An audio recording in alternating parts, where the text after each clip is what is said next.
I caught my neighbor trying to open my apartment door. Should I be worried? Disclaimer is not my story time. Instead of me on Instagram. I just moved into my new apartment 2 months ago. Everything's been completely normal and fine up until a few weeks ago. I went to my mailroom to pick up some packages and there happened to be one of my neighbors there. He says his name is Jerry and he actually introduced himself to me. I had never seen him before, but he just said, "Hey, how are you?" I said, "Hi." And then he said, "Are you new to the building?" And I confirmed that I was new to the building. That's when he said that I looked familiar to him and he asked me where I went to school. I told him where I went to school and then he started asking me more questions. But the more questions he asked me, the more I realized he was just trying to find me on Facebook.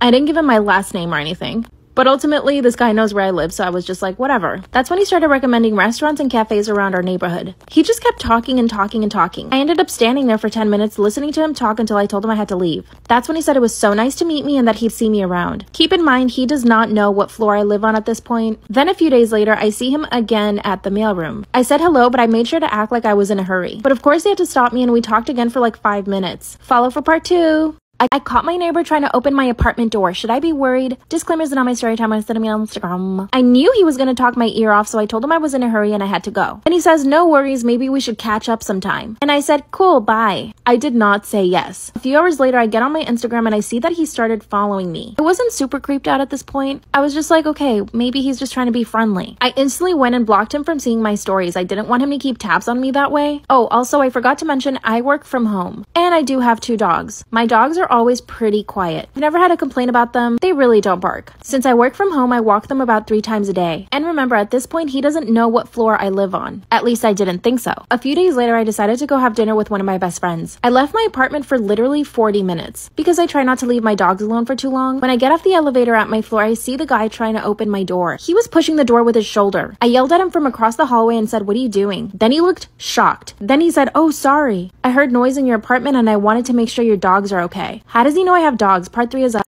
I caught my neighbor trying to open my apartment door. Should I be worried? Disclaimers is not my story time. Instead of me on Instagram. When I caught him red-handed trying to open my door, I asked him what he was doing. He said that he walked by and heard my dogs making really loud noises. And that he just wanted to make sure that they were okay. My dogs were making 0 noises. And how did he know I had 2 dogs? And how did he know what floor I lived on? I was officially creeped out. He saw the look on my face and said, "Oh, I'm so sorry if I made you uncomfortable. I was just trying to check on your dogs." That's when I told him that he didn't need to do that and that it was okay and he could leave now. That's when he started freaking out. He said, "I'm so sorry. Please forgive me. I can tell I made you uncomfortable and I feel like I've ruined everything." That's when I told him that he hadn't ruined anything because nothing was going on. Then he said, "Maybe you should give me your phone number so that if something like this happens again, I can just call you." I said no immediately. I told him he could leave again and he walked away. He's halfway down the hallway and says, "Oh, we should still catch up for some coffee or something." What? I am concerned, but I don't know if I'm just freaking out for no reason. Could he have really been trying to help? Or am I right to think that he was trying to break in? I emailed my landlord and they said that they've never had a problem with him before. What the heck should I do?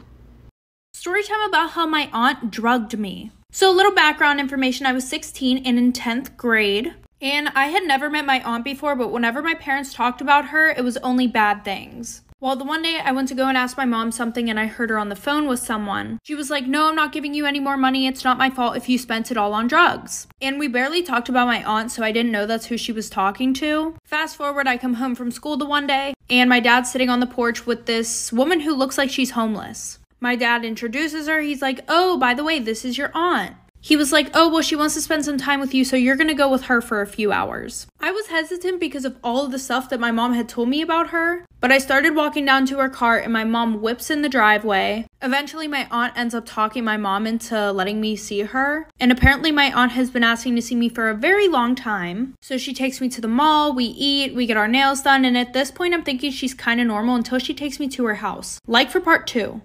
Part 2 about my aunt who drugged me. So like I said, she ended up talking my mom into letting me go with her, which I was super grossed out because she smelled really bad and her car was a mess, but she took me to the mall. I thought she was normal. And then she took me to her house. When we got into the neighborhood, I kind of recognized it because my grandma lived in the same neighborhood. But anyways, we pull up and it is literally trashed. And I walked inside thinking that it would be better. No, it was filthy. There were needles everywhere. You could definitely tell that druggies lived there. And they had weird pictures hanging up all over the walls of these girls, random girls. Like when I asked who they were like, oh, I don't know. So then her boyfriend's walking around the house. He's like 40 years old, walking around in his boxers around me. So I call my mom, I go outside and I'm waiting for her. And my aunt comes out and she's like, do you want a glass of water? She gave me some water and it tasted really sour and I had chugged the whole thing. And that was the last thing I remember before I woke up on her couch in the morning. Like for part 3.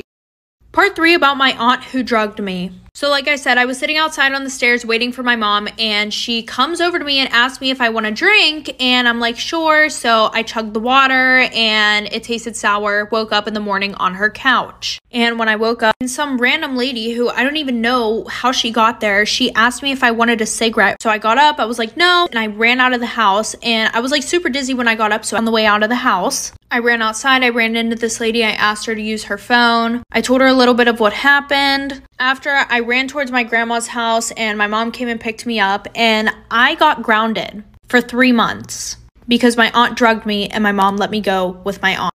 Am I wrong for canceling Mother's Day celebrations that I arranged for my wife after hearing what she told my son? I, 37 male, have a 13-year-old son. I was a widower when I met my now wife. She has a 16-year-old daughter from another relationship. The family is often on pretty good terms. My son is the quiet one in the house. He keeps to himself a lot, but not to the point of being concerning. My wife and stepdaughter are the complete opposite. They both encourage him to be outgoing and share activities and join gatherings with extended family. My son complained about having to be forced out of his comfort zone and having his need for space invalidated. I spoke to both my wife and stepdaughter and asked them to give him space and freedom to spend his time however he wanted. They apologized and promised to let him be. As Mother's Day was approaching, I wanted to throw my wife a surprise Mother's Day celebration. It was no longer a surprise because my stepdaughter gave her the heads up so she could prepare. Yesterday, I got off work earlier than usual to get final arrangements done. We planned to celebrate at the restaurant and invited her family there. I had the key, and while I was entering the house through the front door, I overheard my wife and stepdaughter talking to my son. My wife was asking my son if he could convince me to let him stay home and not go with them to the restaurant to celebrate. I paused and decided to keep listening. My son said why, and she told him that his introverted and socially inept attitude will make her family uncomfortable and will ruin the mood. He promised her that he'd be well behaved and would try to interact and socialize with everyone, but she said that she wasn't buying it. He kept reassuring her, but she snapped and told him that technically, she's not his mom, so she doesn't get why he wanted to celebrate Mother's Day with her so badly. My stepdaughter threw some backhanded compliments that I can't remember, and then both of them were shocked to see me standing there. Both were staring without saying anything. I told my son and his stepsister to go to their rooms and then told my wife that the celebration was off. She tried to argue, asking why repeatedly, and I told her why. She tried to explain that she didn't mean it like that and that I only heard part of the conversation but not all of it. I told her I was done arguing and the decision was already made. She yelled, asking what she was going to tell her family, and said that I was making a tremendous mistake towards her. I ignored her while she kept throwing tantrum after tantrum. Early this morning, she took my stepdaughter and went to stay with her parents. Not a single call or text from her so far. Situation is full of tension. I'm upset but still more hurt, to be honest. I mean, yes, I did say I was going to have the celebration, but I thought that what she said to my son was too harsh to ignore.